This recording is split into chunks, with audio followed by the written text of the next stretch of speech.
lấy xe cô bao giờ chăn hai viên phụ tụi ăn kia ôi tụi nó có nè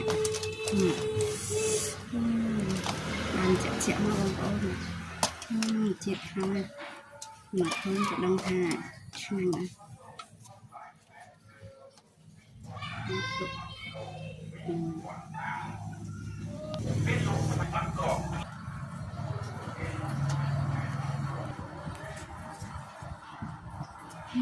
wow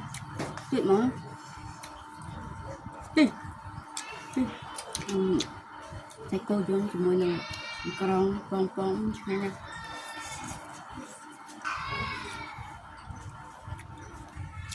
chung với trên mặt đó không ôn ba mình đang rưỡi chúng thấy như thua tanh với cậu ba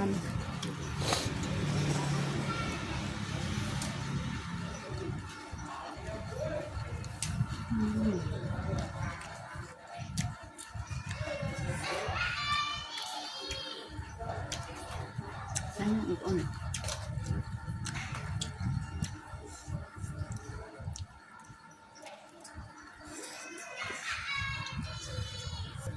aku mau nggak làm ăn cái gì